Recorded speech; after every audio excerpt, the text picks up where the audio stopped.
you've been in chains and things of that Hmm. nature as you described, but during this interview, you are sporting two chains. 2 chains. One of them is a strange music pendant. Hmm.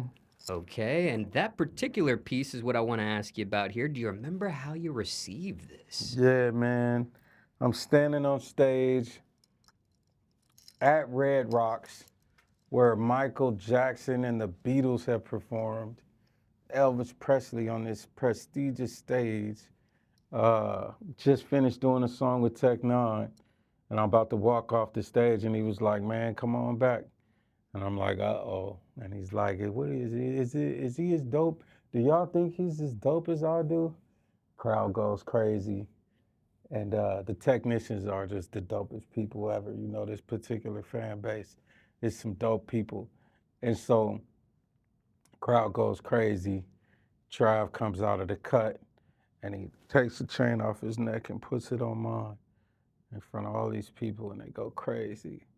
And it's like, yeah, like wow, you know what I mean? I got a embrace from Trav, gave Tech a hug, saluted the crowd, yelled out strange music, and I dipped off, and I'm standing backstage where all these signatures of these esteemed, prestigious artists, and it was a trippy experience.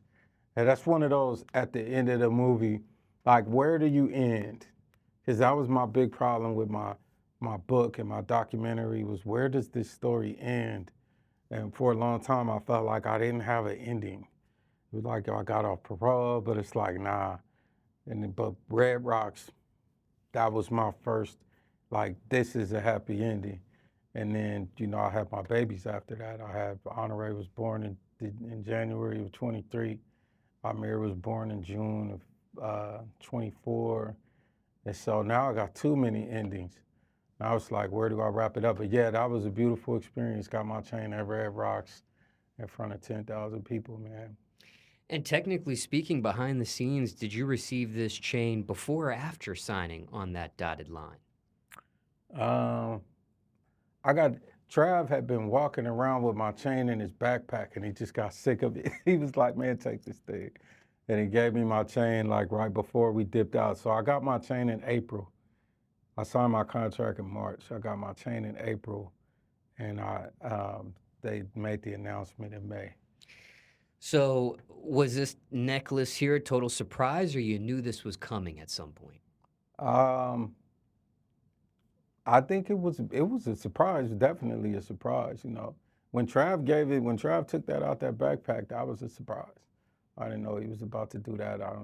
I knew that that's a part of a tradition, but I didn't have that expectation at all. I was just kind of, man, I was walking around Strangeland like a kid in a candy store. It's like a toy store for content creators.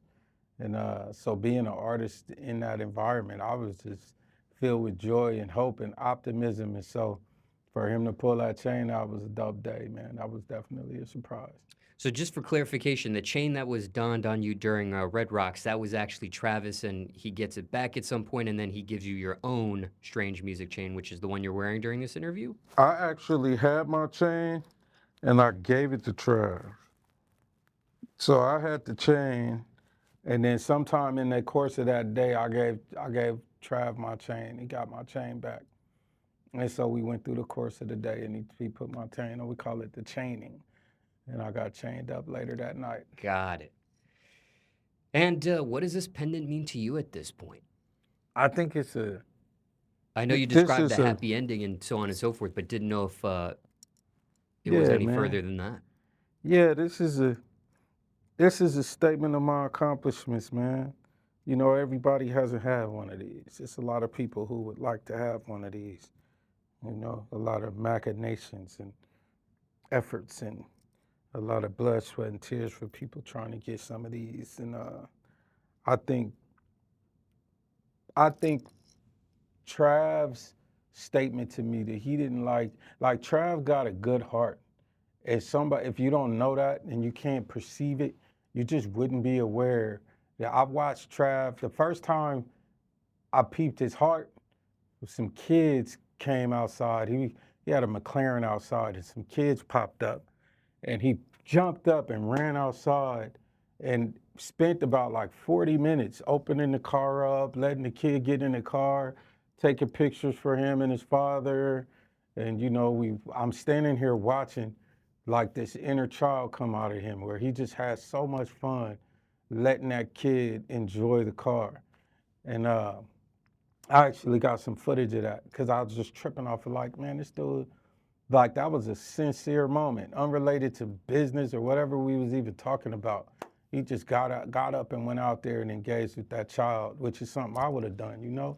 Children are everything, in my humble opinion, and a father with his child, all due respect to mothers, I'm speaking from our experience as a man, a father with his children, I respect that. So I'm seeing this man with his son, and they pulled up to look at strange music, and there's beautiful cars outside, and they're like, kids tripping like it's a spaceship out here. And Trav just ran out there and let him jump behind the steering wheel, took a bunch of pictures, shook the dad's hand.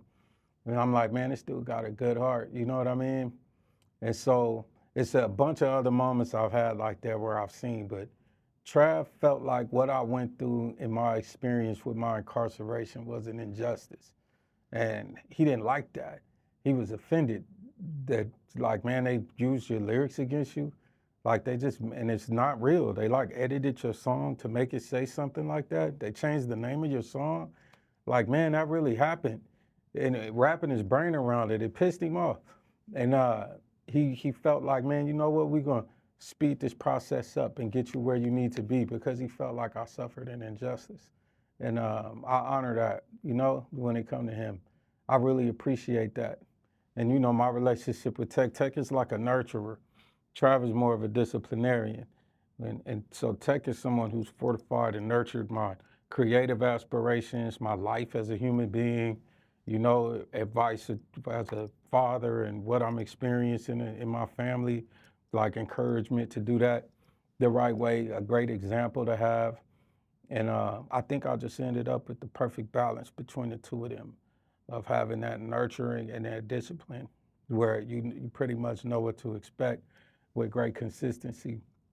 But yeah, man, that's what it means to me. It means that I survived those experiences, and I end up at the Almighty Strange Music as a member of the Avengers, because we are one of the dopest rosters in the history of hip hop.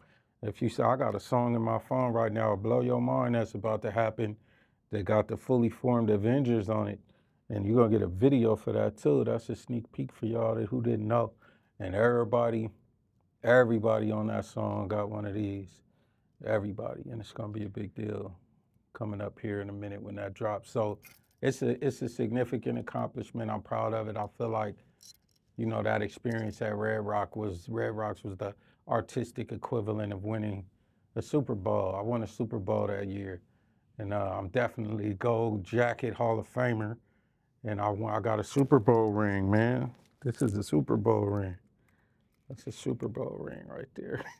And was there footage of that moment as Oh well? yeah, yeah, The for Red sure. Rocks chaining day. Yeah, I got it in 8K. That's gonna be in the documentary for sure. And pardon the brain fog here, but was this your first necklace ever? Oh no, man. I come from the Reagan era, man. We have donkey ropes. I had to, once I saw Too Short with the big fat rope and the Run DMC, LL Cool J, that fat gold rope. I had one of them when I was in junior high school.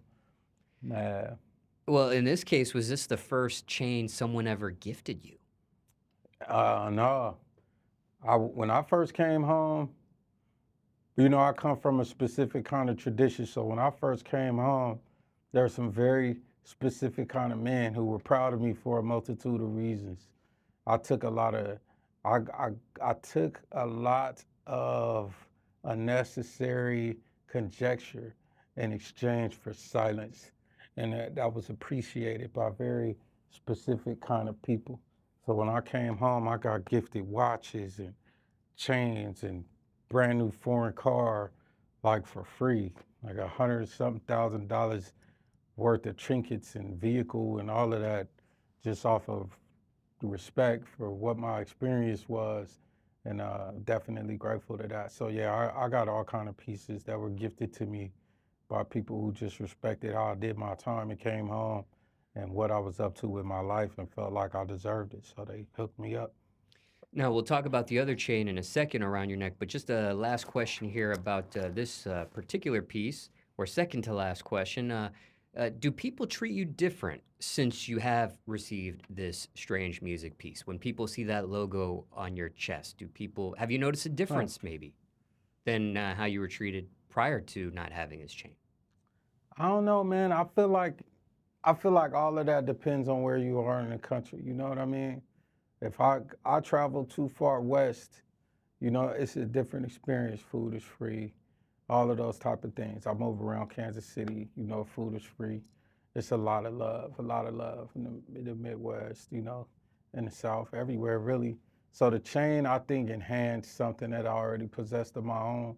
I'm gonna go down as I've won several Super Bowls in my career, being somebody who made psychoactive and contributed to West Coast hip hop in the way that I did. If you catalog that 1992 prior to Chronic and the Death Row, and being somebody who Corrupt himself says influenced the music that they was making, Death Row Records being influenced by what we were doing at Black Market Records, we being myself and Brother Lynch Hung, among others, and my brother Sibo. Uh, I feel like Psychoactive and Exorcist were at playoff games at worst. You know what I mean? I got Pro Bowl. So for that reason, it's a lot of love that I get in a variety of places separately from my experience at Strange Music. But I think is that, like Trav said, he was gonna speed me up. I think Tech and Trav gave me human growth hormone and some steroids and made me a little bit more powerful, a little bit more quicker and faster. And so, yeah, I've definitely seen an impact.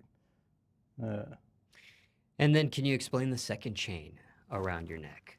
so this chain, I built a company for myself called Blockstar Evolution. Got a deal with Virgin Music Group, Universal, and so I could do label services and distribution for a variety of people. I do marketing. I'm big on creating revenue streams for myself. I think it's intelligent for anybody to have multiple ways of generating income so that you can survive cold spells, dry spells. And so we do marketing services for people, distribution.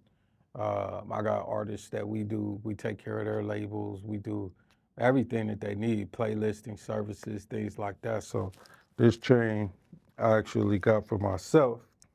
This logo was drawn when I was in prison on I did it on an inmate request for interview form, and I sent it home.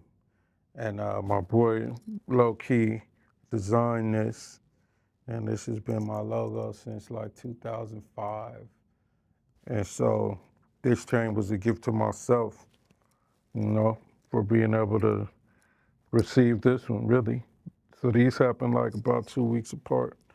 I got this one, and then I got this one at Red Rocks, like right after that, or right before that, really. But yeah, And did you use the same jeweler as the strange music piece, or are they different jewelers here? nah, this was done by a jeweler in Las Vegas. Jeweler in Las Vegas did this for me, nice and thick, chunky white gold with the diamonds. And Strange Music has their preferred jeweler, who is a Savage Beast. It's fantastic work. But yeah, two different jewelers. Did you want to share the names of the jewelers? Man, I'm not sure the name of the jeweler that Strange Music used, but it was like Jules Trends or something like that out in Las Vegas. I forget the specific name of it. That was my boy Knox. My boy Knox is that's my guy. And Knox was like, man, this is what we gotta do. You gotta do it. Knox got he got this tattooed on him a couple times. There's a bunch of people with these tattooed on him. And he was pushing that line. So we really went to his jeweler and he made this piece for me. And so I just showed up and paid for it. Shout out to Knox. My boy Knox was like, nah, this is mandatory program. So this occurred. And then this one came right behind it. And And care now to we share doing it like this. the cost behind either of these items here? Oh man, it's enough for somebody to have a negative experience if they was too interested in them. Yeah, it's enough, you know.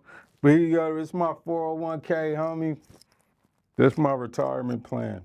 Nah, this right here is these gonna be in my family forever to signify, you know, my experience. So they have significant sentimental value even beyond the monetary value. But if they ever needed to, this will buy a house for sure.